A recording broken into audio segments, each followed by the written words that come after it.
All right, welcome everybody. This is the Spiritual Guidance Training Institute, and we are here with Michelle Cassandra Johnson, who is our interspiritual luminary. And at the SGTI, we have a few different programs. We have a training program for interreligious and interspiritual direction, companionship. We have a nature companionship training program and one around the world's religious, spiritual, and ethical traditions. And this is part of a series that we host and are really grateful and excited to have Michelle with us today and to see what is going to happen within this conversation, and also a hello to folks who are listening after this recording. I'm going to read the bio that we have online for this event because it won't be up after a little bit from now, so that everyone has a sense for it. And then I'll introduce a first question and then turn it over to Michelle.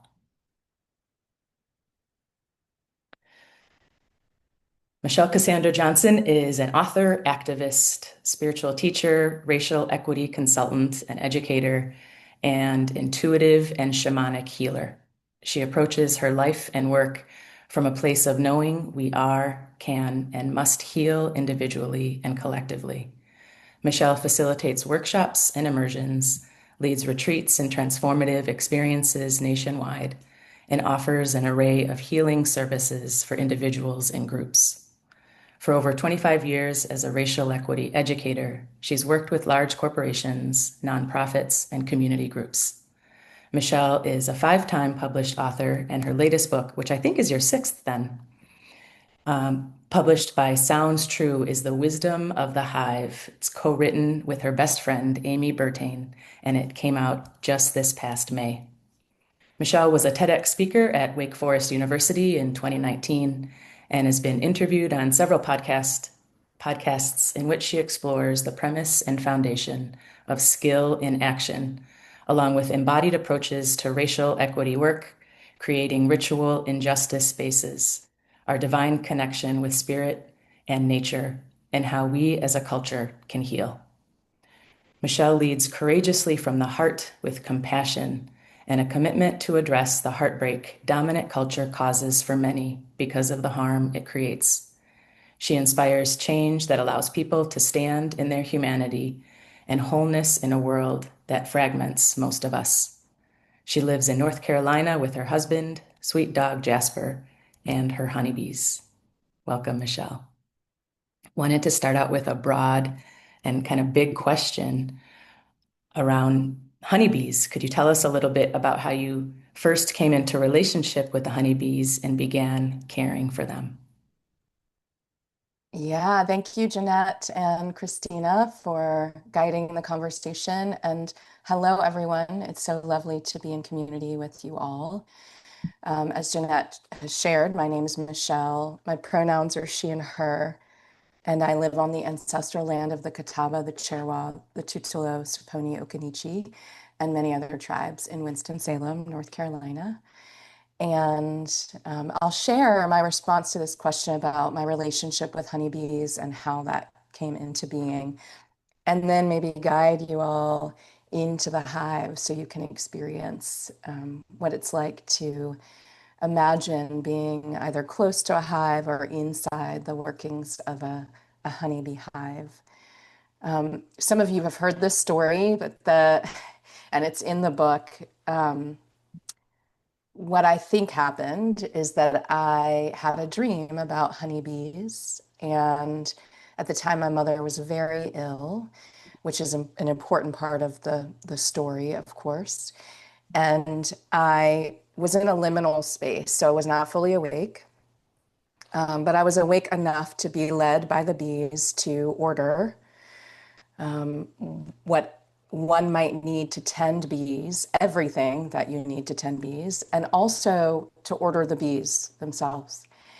And I reflect back on this and think about, the bees led me to these different websites. I'd never taken a beekeeping class.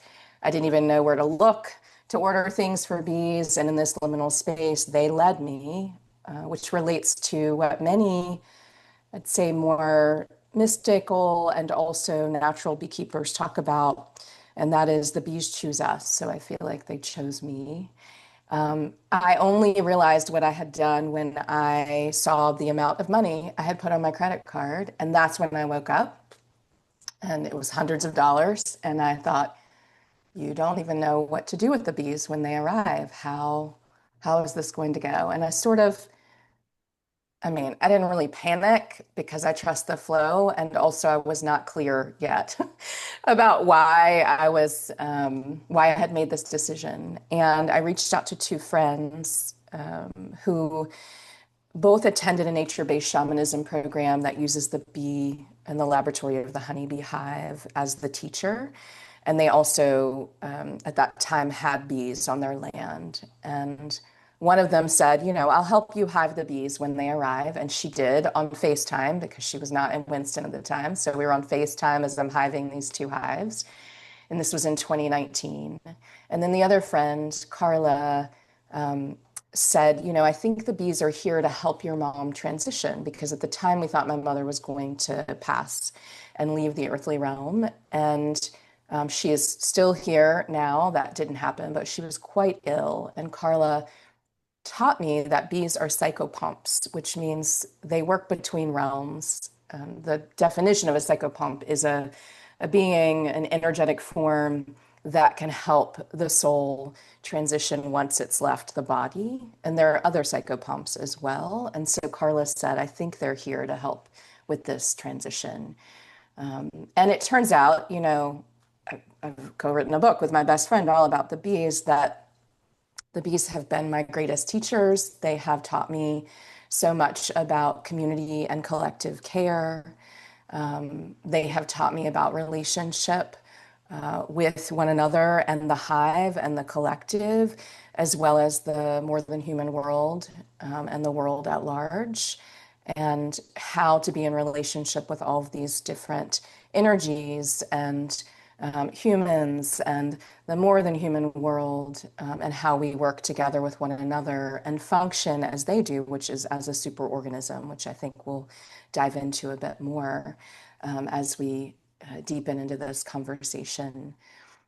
The other thing I'll name about bees in relationship is, in addition to this teaching that the bees, they choose us, is there's a belief that if bees visit you during your lifetime, that it's likely that you've had a relationship with them before.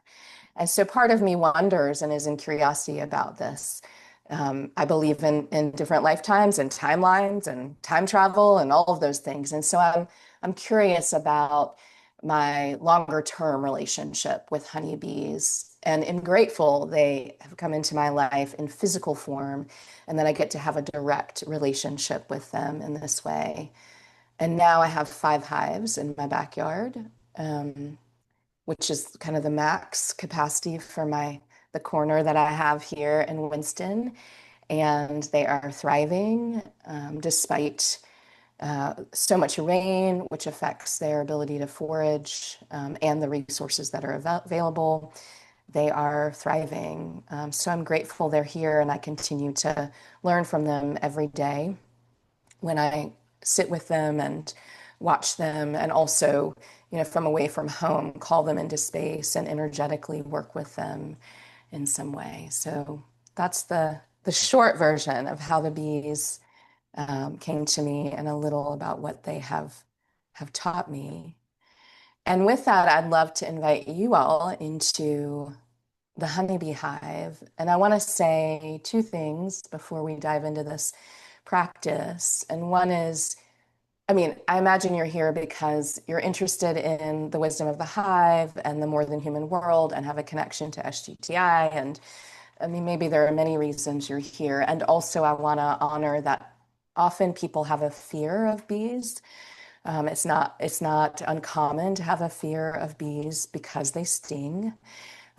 There's a lot more to share about why they would sting. That's not really they aren't looking to sting you. That's not their mission.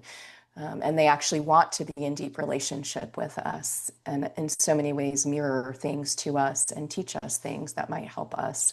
survive and thrive now and into the future. And I name this fear because the bee is what I will engage in this offering today, and the energy I often engage. And for you, it might be a body of water or the mycelial network or a grove of trees or the winged ones, right? There may be some other ecology in the more than human world that you feel drawn to. And so as we move through this practice, you can work with the bees, and this is what I'll guide you to do. And you can also relate this practice to all the different parts of the more than human world and those that most resonate with you. So I want to name that. And also, the invitation throughout this practice will be to imagine a honeybee hive. You can get close to it in your mind's eye and with your heart, or you might imagine going into the hive, which is something I'll guide. So take care of yourselves as you move through the practice. That's the point of this. So for this, I invite you to find a way to be in your body. You can be steady, you can be in motion, you can be still, you can flow between stillness and steadiness and some movement in your body. Your eyes can be open or closed, or you might focus on a grounding focal point in your space. And we will work with the energy of the honeybee. And I invite you to take a few deep breaths as we land here in this space.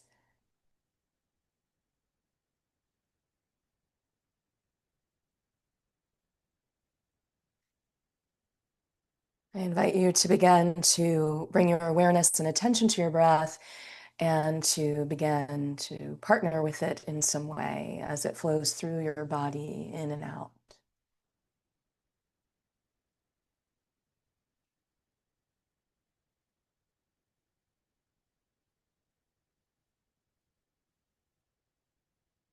And take a moment to notice the quality of your breath.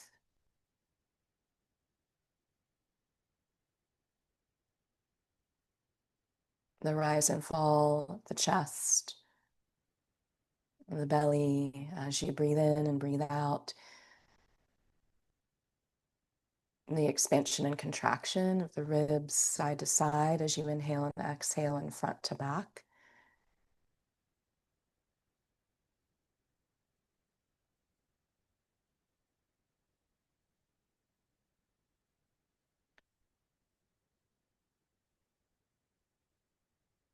And see if you might be able to deepen your breath a bit more as we continue to land in this space. And as we begin this practice and journey, I invite you to notice the parts of your body that are in connection to the earth. Maybe your feet or your seat, or an awareness of the ground underneath you. Coming into deeper connection with the earth.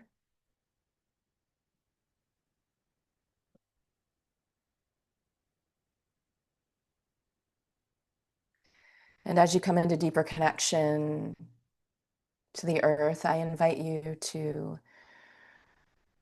imagine you are as near or as far away from a honeybee hive as you wish. This is a honeybee hive you will create in your mind's eye as you engage your breath and your heart.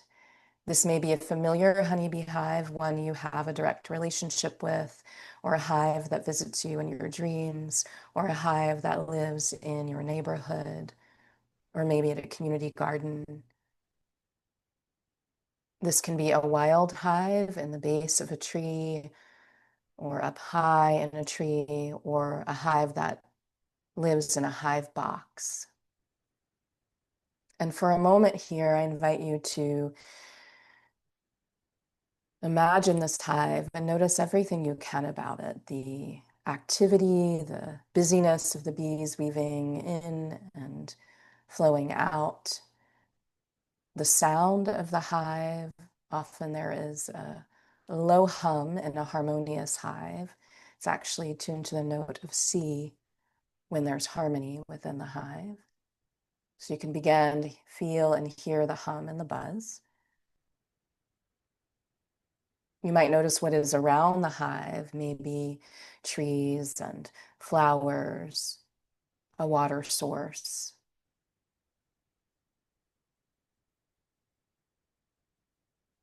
And from the outside, you might observe bees going into the hive with pollen in their pollen pockets, yellow and orange and off-white pollen.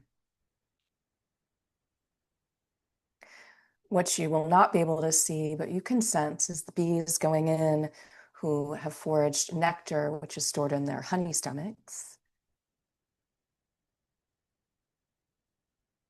There are water droplets bees are flying into the hive with to cool it off, especially during the summer, the heat, and the humidity.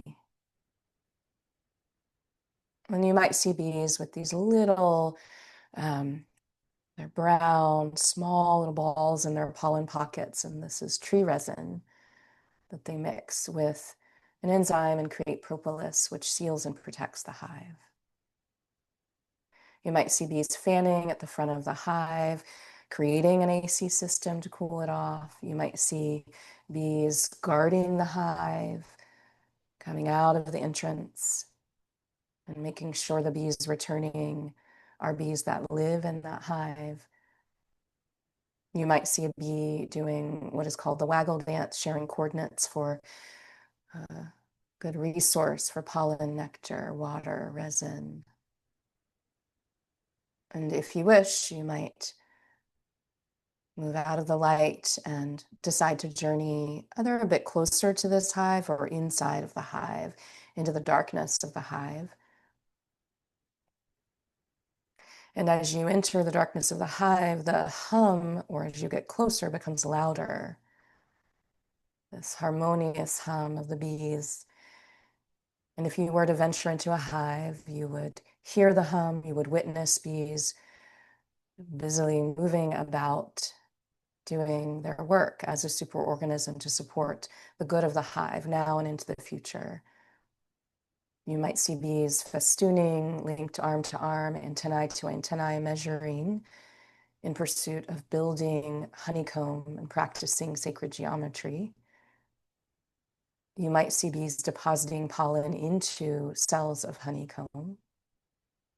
You might see bees depositing nectar into cells of honeycomb, and then bees fanning to take water out of that nectar as they transmute nectar into honey. You might see nurse bees tending the larva, the brood, in the brood chamber, and you might see male bees, which are drones, a few of those in the hive this time of year, tending the brood as well, keeping it warm. And males also hum very loudly to inspire foragers to go out into the field and forage and to bring back resources for the hive. You might see bee sisters tending to the queen as she moves about the honeycomb. This time of year, she lays a little less in North Carolina. She's just laying eggs, is dwindling down for a little while as the bees are already preparing for fall. But you will know her because she has a long abdomen. She's bigger than the bee sisters. She's differently shaped than the drones. And there will be a group of attendants around her. And who knows what else you might see, because the bees are mysterious and there are only certain things we can see with our eyes, our human eyes. I invite you to take another minute here, either close to the hive, observing from the outside, or inside of the hive, taking in the hum, the sights, even the smell of the hive, sweetness, fermentation.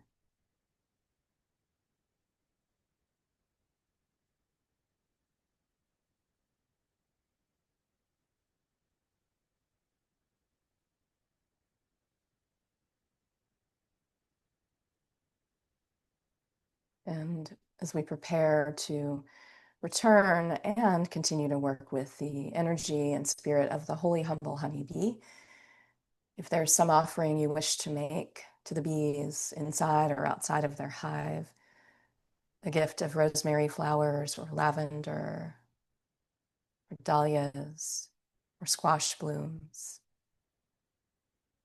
a little dab of honey so they can taste sweetness now, a bird bath full of water so they have water close by, a prayer for their well-being, a blessing. You can offer whatever it is you wish to the holy and humble honeybee now.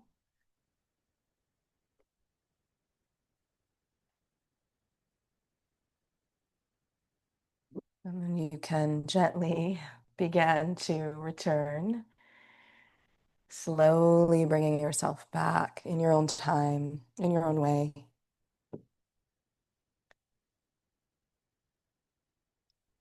And just noticing anything that is now present for you as we continue to share about the honeybees. And thanks for journeying with me.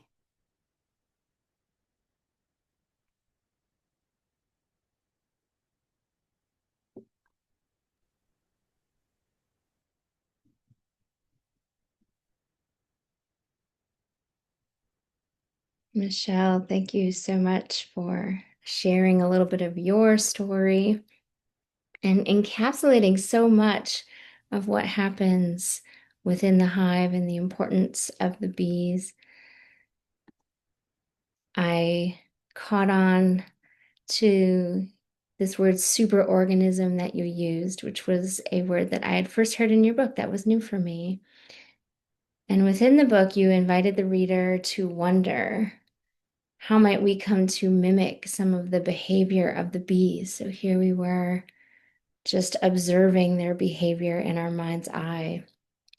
As you have dreamed about what it looks like to mimic their behavior, do you have ideas about how to go about that? Any dreaming that you've done about how this kind of a practice can take root for us in our day-to-day lives? Mm-hmm. Thank you, Christina. And thanks, Luna. Yes, offering humming on the C note. Yes. Which is I just want to say something about humming. And then I'll dive into the superorganism and how bees are an indicator species and more of the lessons we can learn from them and emulate and embody. Many people I know as children hummed, and the children and young people I'm around often hum to soothe their nervous system. And it's an attunement practice. And so it's attuning to oneself. It's a practice we can use to attune to others. And I just want to name how, in my own experience, dizzying this time feels and how dysregulating this time on the planet feels for me, and almost in every space I'm in, the folks I share space with and build community with. And so I just want to invite in that practice. Anytime you might feel a little activated, which if I open my email now, there's a headline, or if I look on social media, there's something, right? I would invite you to take a few deep breaths and to hum, to find that healing frequency and practice regulating your nervous system. And also, if you're in groups, invite this practice in. So I just want to offer that. And Christina, as you mentioned, bees are a superorganism and also an indicator species. And there are other superorganisms and other indicator species. Ants are a superorganism, termites are a superorganism, and penguins are an indicator species, just like honeybees. And being an indicator species, I just want to start there because it relates to then how they work as a superorganism. We can study indicator species to understand more about how we're doing and our well-being. So if the honeybees are not doing well, that is an indication that we are not as humans, right? That conditions are in place, and for the honeybees, and this is true for us too, in the climate and due to climate chaos that are negatively affecting us, and I'd say at a rapid pace, that create conditions and harm and damage that I hope is that we can repair. And I don't know. I don't know if we can. That's just a hope that I hold in my heart. And it relates to then what I watch the honeybees do as a superorganism. And as an indicator species, there's some controversy about honeybees and what I want to say related to whether or not colony collapse is happening or bees are on the rise. Most of the beekeepers that I know talk about colony collapse, and that happens in different ways. Bees have to contend with parasites. They have to contend with climate chaos, and they are adaptable. They've been around for billions of years. And the ways in which we're asking them to adapt and the rate at which we're asking them to adapt it's not, I mean, it feels untenable. And this is also a mirror for us as well and what we're being asked to adapt to and respond to, I will say. The way that bees work, which feels medicinal to me as I think about how we might practice and work in this way, is they function as a collective. And so a superorganism, what this means is that every part of the hive is part of the superorganism. The honeycomb, the hum, the resources they bring in, and of course the bees, and within the different roles they play. And individual honeybees do not think of themselves as individuals. Their consciousness, it's a unity consciousness. So they only think of themselves as they relate or in relationship to the hive.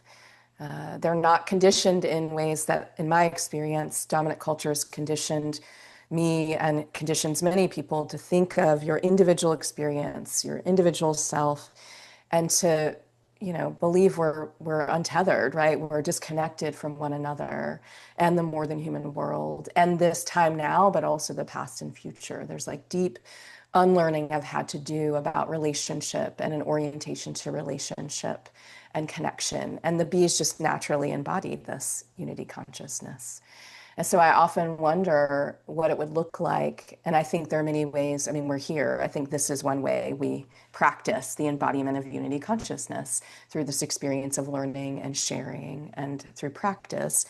So there are many circles I'm in where this happens. And there are also many factors, forces, I will say, that disrupt unity consciousness and connection. And so the wisdom of the hive and the superorganism and the laboratory of the honeybee hive is this invitation to remember and return to what it might be like to function as a collective, to function as this superorganism, to understand the importance of all of the resources and all of the roles that we play, and to not just be in service of like what I need, what do we need, which I think the bees naturally operate in this way. And I don't know if they ask the question, like, what does the hive need? But they're constantly communicating about the needs of the hive and the changing conditions outside of the hive that affect the internal workings of the hive.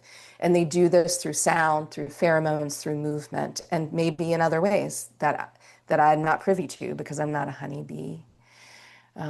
Some of the things that I've been in deep thought about are the different roles that bees play. And throughout their life cycle, which where I live, their life cycle is about 6 to 8 weeks.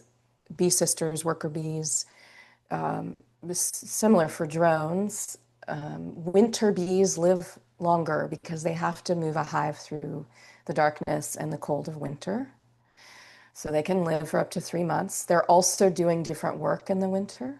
During winter, they're keeping the hive body warm, which is a little different than going out on foraging flights and engaging that energy to take flight, to fly up to 7 miles to gather resources and come back.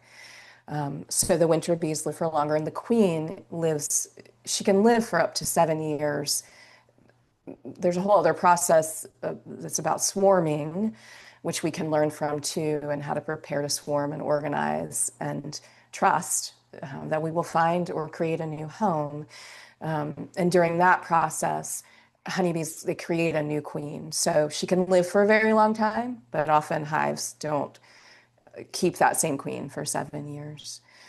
Um, During that life cycle, worker bees, they are nurse bees first. They tend the larva, so there's reciprocity, right? They've been birthed, they can't yet fly very well, and they tend the babies that are coming up in the brood chamber. There are bees that build honeycomb. There are bees that bring in that water. And there are guard bees. There are undertaker bees. There are bees that tend to the queen. There are bees that fan the nectar. All the things that I shared in the practice, the meditation and visualization. The final part of their life cycle is to be a forager. And I love this lesson for us, particularly now, because for me, I wonder what it means to forage as a human, and I don't mean for like pollen or nectar. It's more of a metaphor, right? What do I wish to gather that will support the superorganism of the hive in the future? Because the reality is the resources foragers collect, often they don't benefit directly from those resources.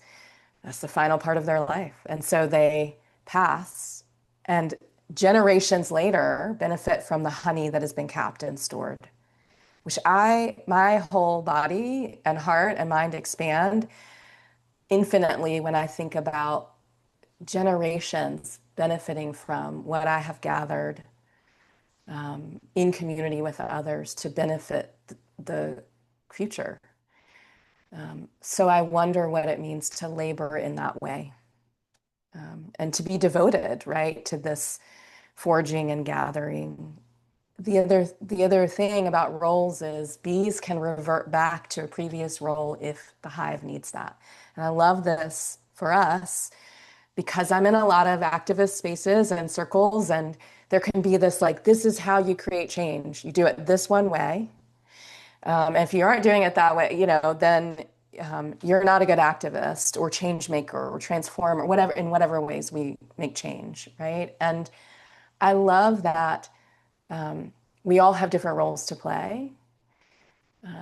And I also love this idea of if we're attuned to the needs of the collective, then we can do what is required at that time, right? Based on what's needed then. Knowing needs might shift. And so we have to attune and listen.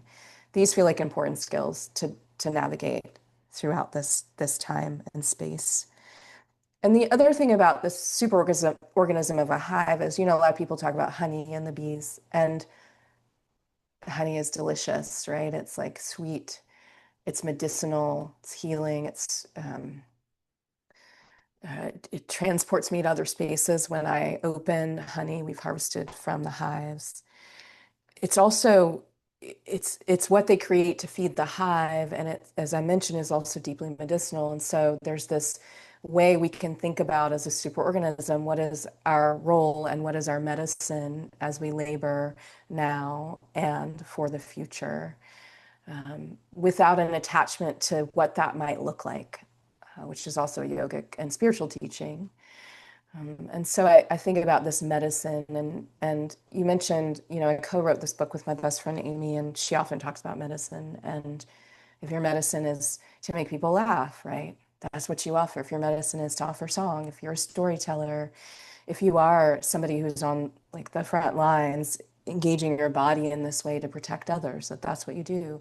If you ask questions, if you call your legislators, if you practice earthing practices, right? And nature-based practices. If you sit with the hive and hum, if you take that practice into groups with others, if you just like deeply listen to what's going on, all of these things are medicinal. So I think that's another way we can think about the function of the hive and the superorganism and how we might embody some of the lessons from the hive.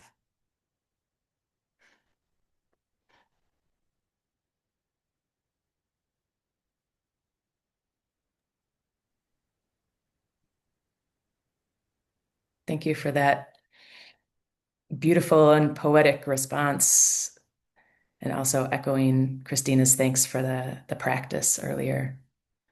I had a deep emotional connection that surprised me a little bit in it. Um, I hear in you talking about the different roles of the bees and the changes that bees might need to make based on changes in environment, in temperature, in carers, etc. Um, there's both relationship and metaphor, and you're kind of going back and forth. I'm hearing that, so I'd like to explore that a little bit. So you describe in the book with Amy what we can learn from the honeybees, and they are a metaphor, but they are not only a metaphor. And there's certainly, as you just described, much to learn from them about well-being. And throughout the book, you show this deep respect and care for your honeybees. I just kept reading that over and over again. And you also write about your responsibility for these beings that quite literally teach us how healthy the soil and water are in a particular environment. Could you talk a little bit about your relationship with honeybees and how the relationship serves the healing of both them and humans? And them, I mean honeybees, but also the more than human world. Yeah. Thank you for the question. There's um, a teaching in the wisdom of the hive that was offered to me from one of my teachers, Ariella Daly, who is a she's a mystic and shamanic practitioner and also dream teacher and natural beekeeper. And in the first class I took uh, with her many years ago, she said, "What if the bees are here to save us?" And, it was one of those moments when I have a few of these where I'm like, I remember what I was wearing. I know where I was sitting. I know what was happening around me. I know what kind of tea I was drinking because it struck me so deeply when she said this. It's like time stopped. And I thought, well, what is she? I felt it. And then I thought, well, what does she mean? What if they're here to save us? Because what had been presented to me was we need to save the bees. And we do need to do some things, like we need to change our ways, not just for the bees, but the more than human world and future generations of humans. There's much work for us to do. And I loved that this sharing flipped the script for me because this idea of us saving the bees, there's an assumption in that I know what to do to save the bees and that I understand them and that I understand unity consciousness when it's actually something I've had to learn to remember and they know naturally, right? It's like, and that they want me to save them. It just feels, I wrote this in the book, at times that for me, that kind of orientation to the world, to a species that I am not part of and in relationship with, feels arrogant to me. It's like, I know how to do this when I actually need to listen to them to learn what they might want to share with me. And so, which I feel like is such a gift and such a teacher. And so, I thought about this. What if the bees are here to save us? And Ariella went on to share more. And she was really speaking to what if they want to be in deep relationship with us? And what if that's part of their labor and the way that they labor? I would say this about the tulip poplar tree that's next to my front door. I would say this about the ravine that's in my backyard and the fig trees they are abundant with figs right now, and all of the pollinators are getting sweetness from those right now. Or the vegetable garden, or the mountain that I visit quite often near my home. And so there was an expansion for me of what if the more than human world wants to be in relationship with us, and how can I position myself as a student? And what might I need to practice to be able to listen and then gather from a deep relationship that's transformational versus transactional, to gather what I might need to know and need to learn to change myself, to be a better steward of this planet and in relationship to the planet now and into the future. It also opened a world for me. You know, I am someone who goes on a walk in the morning and like listens to the crows and talks to them and sees the earthworm going across the sidewalk and sees the bluebirds, and there's a squirrel right now going across the utility line, right? Like this is how and going past the pond that's in my neighborhood and watching the geese. I am oriented in this way to experience, a walk with my dog in my neighborhood as this excursion in nature and this way to connect with what is alive, right, and around me that I'm not always attuned to. And the bees are always attuned to that. If you think about it, they understand weather patterns, they understand seasonal shifts, they have to understand when it's light outside because that's when they forage, and when it's dark, they need to know how to get back home and what time to be back home in their hive. They have to understand where to go forage to get the most pollen or nectar, and then how to share that information with their hive mates.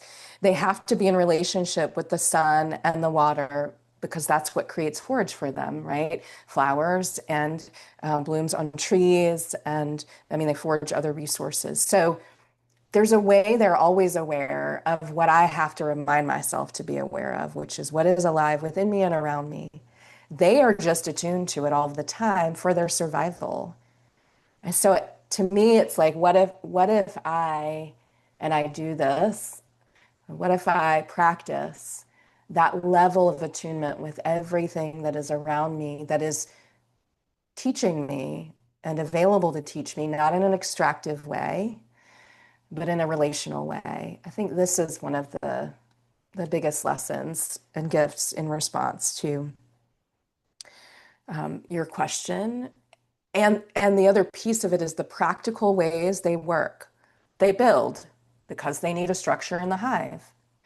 They store resources because they will need resources in the future, like food, right? Water, that resin, that protective substance. They work with these substances differently. It depends on the season. They birth. The queen lays eggs, so there'll be a future generation. So you do these things that we do. We build, we birth.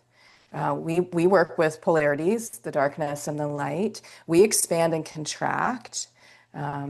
Some of us are attuned to the seasonal shifts, right? And the weather, as it were, around us and how that affects us. So they do these things that we do. And I think that's the practical piece. Like, what can I learn from the way they do these things? And then they do all of these other things that, related to ascension and psychopumps and these things that I also play with, right, through shamanic practices or spiritual practices that I think allow me to be and can allow us to be in a deeper relationship with all that is alive and moving through that which we can see and that which we cannot. So that was a windy road, and that is what came up for me. Thanks, Michelle. I do love a good windy road. Attunement, and if you're in SGTI, you may have heard me say this before, but the kind of attunement between like a caregiver and a baby, where the carer is so attuned, knows so deeply what the child needs, and then not just that, it's actually pre-empathy, but also then responds. And that's what I'm hearing in this level of relationship. And then at the end of your practice, you also had the reciprocity. What might you offer back? Yeah. Mm-hmm. And it also speaks to the depth of everything we're talking about, because when you talk about attunement, the whole group lights up and starts to respond. Like the being knows that something about this feels true to them. So thank you so much for all of these words. I've invited people to put any questions they might have in the chat. Maybe I'll ask one more while we're all here together.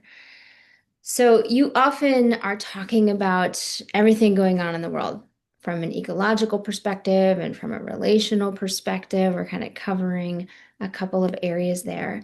And you share all these insights, like we're talking about today, about how we can glean from the honeybees. I wonder, is it possible for you to talk a bit about how these insights are, how are you engaging these types of insights in your world? So kind of near the end of the book, you share a little bit about working with polarities. You talk about disrupting the human to insect hierarchy, and they're just so wonderful. So I was wondering, what does that look like for you in your day-to-day life? Yeah. Um, I'll share some about polarities because I think it's medicinal to play with them, especially now, always, and especially now. And I want to just say something about reciprocity, um, and the term I use, natural beekeeping. Natural beekeeping is operating in ways that are aligned with how bees might live in the wild. Mine live in hive boxes, so they're here, and I have to do certain things um, to keep them warmer in the wintertime because they're not in trees, and trees have more insulation. Or to, during the dearth, feed them honey, water, that they'll turn into honey again, or to just listen and watch. This is related to the human to insect hierarchy, actually, and hierarchies in general. There's this extractive way we can be in relationship with bees, or any being, really, human more than human, where it's that transactional piece. I mentioned that earlier, versus relational and transformational. And there are commercial beekeepers that support our food system. So I don't want to disparage that, right? There are people who are laboring to keep us fed and hopefully well. And there are some practices that are not aligned with how bees want to be in relationship with us or tended to. So I just wanted to uplift the reciprocity piece because it feels important as we think about how can we be in relationship with one another in the more than human world. Am I like, how much honey am I going to get from this hive? Or this is what I do. I ask permission. I pay attention throughout the season close to the harvest to see how much they have. I listen to them when we're actually in the hive taking frames to watch to see, oh, we've taken too much. And, I've been keeping them since 2019 and tending them since 2019. So there's intuition in this too of knowing, right? How much is too much? And that's through attunement and listening. And so I just wanted to uplift that reciprocity. Like is our offering, right? How can we be in this relational experience without thinking about how it will, it's just in service of us or benefit us. That's one way I think we can disrupt the hierarchy. And to also recognize we need each other and we're each other's kin. And as many Indigenous peoples talk about, we are each other's relations. So what does it mean to live into that, and how does that disrupt hierarchies, which are based on power, and extraction is the result of this hierarchy, which says some beings are better than others. Humans are more important than the more than human world. So in my personal life, I mean, I teach these things, but I also think about when and how am I operating out of this belief that I am better than, that I'm more important than what I need is more important than and essential than what someone else might need. When do I assume that my experience is like everyone else's? Earlier, I said I'm not a honeybee, so I don't actually know some of the things that happen in the hive. I see with my eyes, but there's this limited sight and perspective. So I engage in practices to help me broaden perspective. I ask questions. I listen. I try to notice when I am making assumptions. I mean, I'm human. I'm learning. I'm on a path. I'm imperfect. Um, I engage in a lot of contemplative practices to help me become the witness of my experience and to watch my, in yoga, they're called samskaras, these tendencies that are rooted in suffering, actually. So how can I illuminate more of these samskaras that are alive in me and the collective, and through that illumination, ask myself, how do I want to be? Like, really, how do I want to show up? Who do I want to be? And I rely on community to let me know too, right? It's like accountability and people who know me and love me, and because they love me, they tell me, you know, Michelle, you could have said that a different way, or what was up? Are you okay? You know, it's like that kind of relationship. I rely on those people in my space to be compassionately honest with me and direct, and loving in that way. And then I'll just say something about polarities, which is the reason I think it's medicinal to work with polarities is that part of the conditioning that's coupled with this conditioning around individuality is binary thinking, and is this belief that things are in opposition when in fact they're actually, and I'll give an example, they're in deep relationship with one another. The darkness and the light. This is a polarity that bees work with. Their hive is dark. They need the light to go forage. They work with the light. There's a belief they bring some of that light in the form of nectar and pollen, because sun is what created the bloom that then they gather pollen from and nectar from. And so how do we, and I see the question, how do we work with darkness and light? And this, you know, to me feels like a spiritual teaching too, when in my experience in some spiritual spaces, there's this obsession with ascension and light, and a discomfort with darkness. Also, language matters. Sometimes darkness is talked about as negative, and in the way we've written about it in the book, it's the void, it's generative, it's like an energetic womb space. Things are created in the darkness. Nature shows us this all of the time. But there can be this like, I don't want to look at what I associate with darkness because I can't see in the dark. And it's mysterious in a way that can stir things within myself and others. And let's just get to the light, whatever that is, what is that? I often wonder what we're going to bypass the experience we're having of not knowing how to navigate this time in the name of ascension, which then becomes a spiritual bypass, right? It's like I don't want to contend with the relative truth of this experience in my body on the planet right now. I want to ascend or try to transcend this human experience when we have a human like a responsibility to one another and to the more than human world, in my belief, to contribute in some way and to practice that reciprocity. So how can we deepen our practice of being with the dark and understanding the light wouldn't exist without the dark, darkness without the light? Bees do this all of the time. They ascend and they descend. They come back to the hive.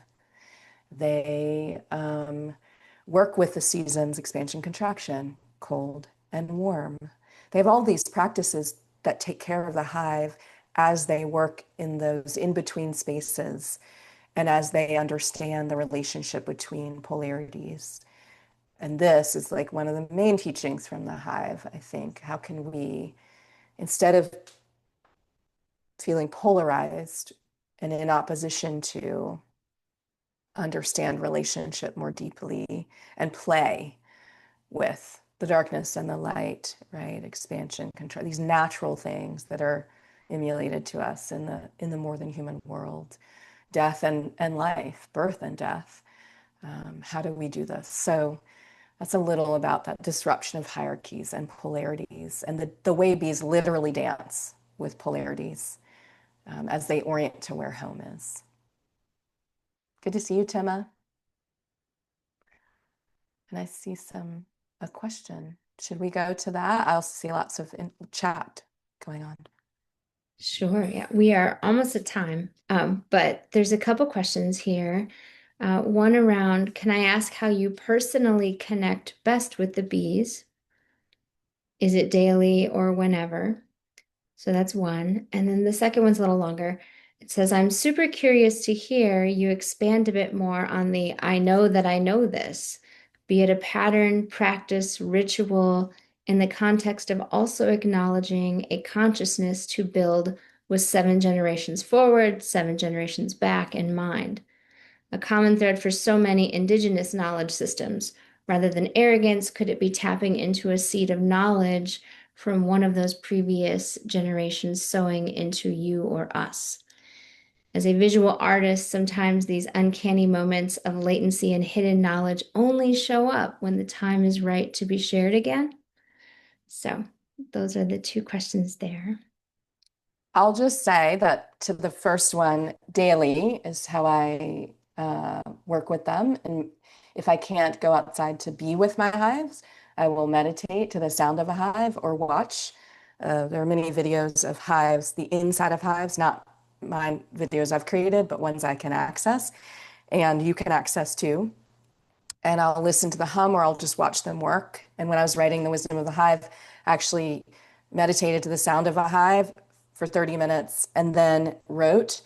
And I would have on one computer a hive working. And so they were my co-writers for this, along with my best friend. And the briefly, what I'll say, Jessica, is I appreciate your share and your question and your just curiosity and your experience. And I think I was talking about this yesterday, trust and faith. And like trust for me is like a deep knowing in my body. I can feel it. And faith feels like to me, and this is a much longer conversation, but I was sort of working something out with my spiritual guidance supervisor. And I was saying that faith, I, I I might trust I will get to the outcome, but I don't know what it is. And so there's this belief that something exists, but I don't. It's not a deep knowing in my body. It's more like forward motion, and I'm like maybe we'll get there. Like when the bees swarm and don't know where they're going, and they may have more faith and trust in that way because they've practiced it. And trust is a deep knowing. So I do think there's the like depth and the knowledge that you said that then shows up in all of these different ways.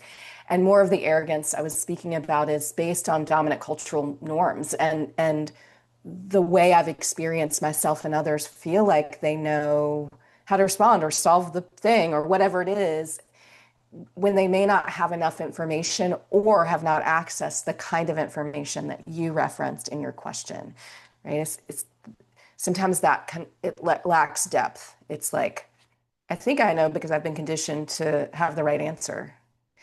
Well, that's quite different than in my whole body, my cells are telling me this is true, right? Like, I just know. And so I think they're both and maybe more. And I like to check myself on, am I assuming I know? And what's that based in? Or is this like wisdom from way back when in my ancestral line and a wisdom stream that's flowing through me, which is what I experience in your question. So thank you for that. And thank you everyone for being here and Jeanette and Christina for spending time with me and listening about the bees. Michelle, this has been wonderful, so informative and really beautiful. I wonder at the end of each chapter, you have like a poem or I don't know exactly what you would call it, but it's like an intention or a prayer. And I wonder if there's one you would want to read, even a line or two that you'd want to leave us with. And as you're thinking about that, in Michelle's book, you were just talking about polarities, and there's a practice in here about working with the sacred figure eight that has been a very profound practice that I now have in my life. Thank you for that. I counted, I think there's at least 16 practices in the book. Is there anything that you have that you'd like to end with here? Yeah. Yeah, thank you. I'm so glad the eight has been helpful. And yeah, invite people to practice working with the eight. I'll just read the final three lines of the first poem using it's the chapter, What If the Bees Are Here to Save Us? And the poem is We Sat Together, but I'll read the final four lines. I wondered if she could feel my heartbeat. Our hearts were changing through this exchange. I didn't know I was longing to be seen by this honeybee. I didn't know I was longing to be saved.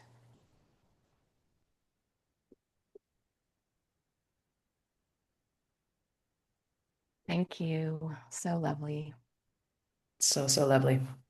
Wow. Thanks, Michelle. Thanks, Christina. Everybody who's here, all our friends, new friends, old friends. Take good care.